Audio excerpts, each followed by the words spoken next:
Welcome back. I'm going to start reading the first chapter, or part of the first chapter of The Mighty Miss Malone. And one thing I did not mention to you in the previous video was, what genre is this book? Remember, genre is, what type of book is this? Is it nonfiction, meaning it's all true events?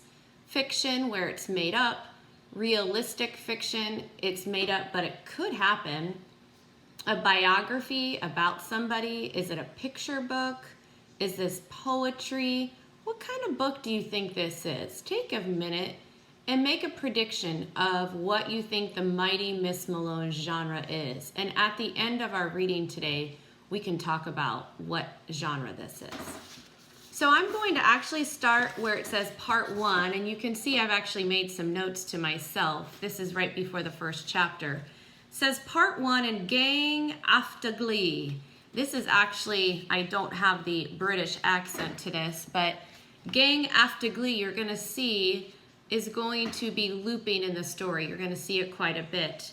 And what it means is things often go wrong or often go awry. And this little quote is taken from a poem called To a Mouse, actually, by Robert Burns. That, if you know anything about Of Mice and Men, which is probably a high school book, that's where it comes from. So part 1, Gang After Glee, late May 1936, Gary, Indiana. Chapter 1, Journey to Wonderful, page 3. Once upon a time, if I could get away with that, that's how I would begin every essay I write. Those are the 4 best words to use when you start telling about yourself, because anything that begins that way always finishes with another 4 words. They lived happily ever after. Isn't that so true? And that's a good ending for any story. I shut my dictionary and thesaurus and went back over my essay for the last time. The best teacher in the world, Mrs. Karen Needham, had given us an assignment to write about our families. I knew, just like always, she was going to love mine. She'd only asked for 2 pages, but this was our last essay for the year, so I wrote 6.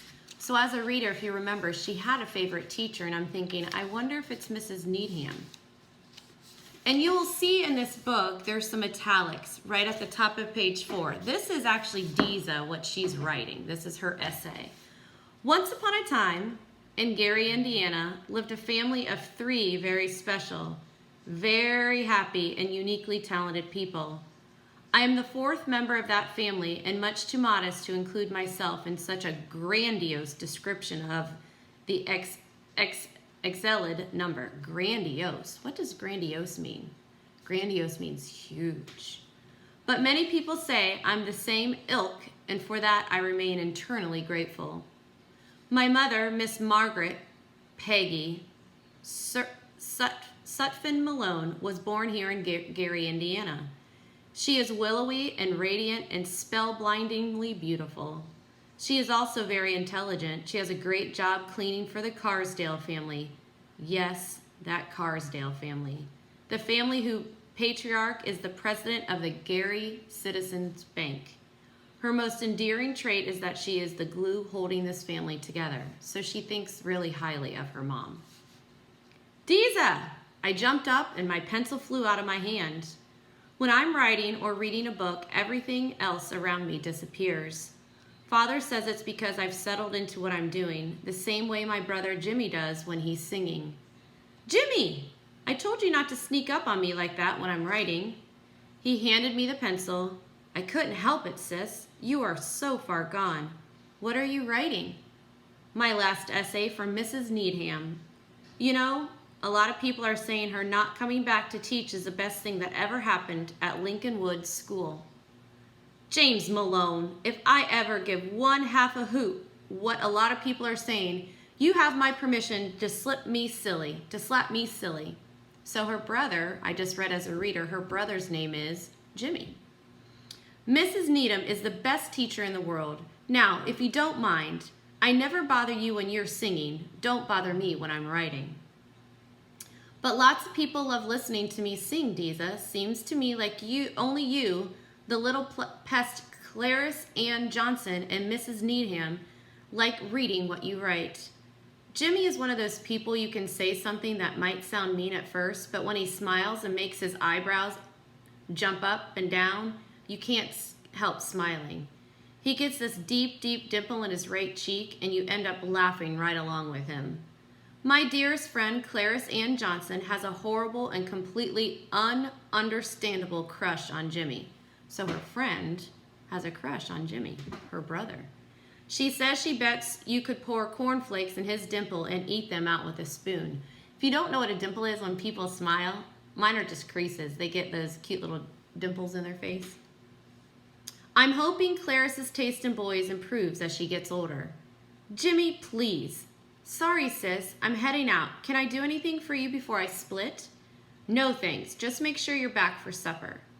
I looked at Mrs. Needham's instructions again. What is the most annoying trait of some of your family members? That was easy to come up with for Father and Jimmy, but I couldn't think of a single annoying trait for Mother. I wrote, Mother's pet peeve is that she hates the way a lot of people are mean to Jimmy for no reason. So remember, we've slipped back at the end of page 5 into that italics words, the smaller words and the kind of slanted, because that's her writing. On page 6, her dreams are to see Father get a job where he doesn't always get laid off, for Jimmy to start growing again and be happy, and to watch me graduate from college and be a teacher. My father, Mr. Roscoe Malone, was born in a village in Michigan called Flint, which is geologically located 250 miles northeast of Gary. For some reason that none of us can understand, he is proud of this. He is tall and stringingly handsome. He is also intelligent and well-read. He toils and labors mostly for the company, doing work in a horrible hot furnace and sometimes being a janitor. His most annoying trait is the way he uses alliteration every chance he gets. Do you know what an alliteration is? Think of the word mom. You spell it M-O-M. If you spell it backwards, it's mom, M-O-M. Can you think of another alliteration? I looked up for my paper. That is so true, but I wondered for a minute if I should put that in the essay. You know what? I'm wrong. An alliteration is not that. I'm thinking of something else. An alliteration is a tongue twister. Sorry. You know, where everything starts with the same beginning sound. It isn't like he can help himself. He always calls me his darling daughter, Deeza, and I'm supposed to answer that he is my dearest, delightful daddy. Those are alliterations. Sorry. He calls Jimmy the genuine, gentle jumping giant, and Jimmy's supposed to call him his fine, friendly father figure. Father also calls Mother the marvelous mammalian matriarch, but she says she won't respond because she refuses to play the silly word games with such as a hard-headed husband who hasn't heard how horrible he is. So an alliteration is like a tongue twister. Sorry. Mother told me such nonsense is in the blood of the Malones, and you should be happy that so far it looks like you haven't inherited any of it. She says Jimmy is a different story. I tap the pencil on my teeth. I know it's rude and disloyal to discuss family business with other people, but Mrs. Needham says good writing is always about telling the truth. So I'm on top of page 7, so she's getting ready to write again. So let's see what Deeza says. Father's most endearing trait is that he is the best storyteller and poet in the world. He can come up with a poem at the most inappropriate times. His pet peeve is that even though he's smart, it's very hard for him to find a job. His dream is to do what he was trained to do in Flint, being a carpenter. The oldest child in our family, Mr. James Edward Malone, is 15 years old, and he has been blessed with the singing voice of an angel.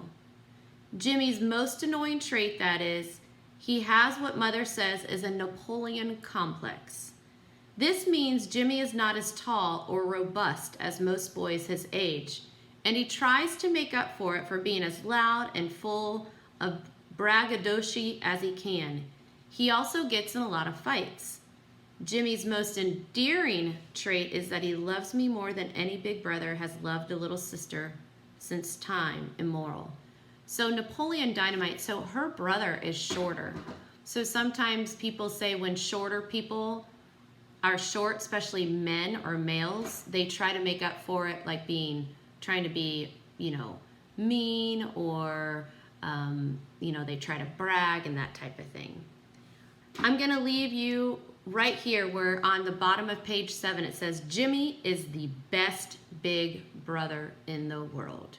I want you to continue reading until the end of page 12, and this is chapter 1. I'll see you next time. Bye.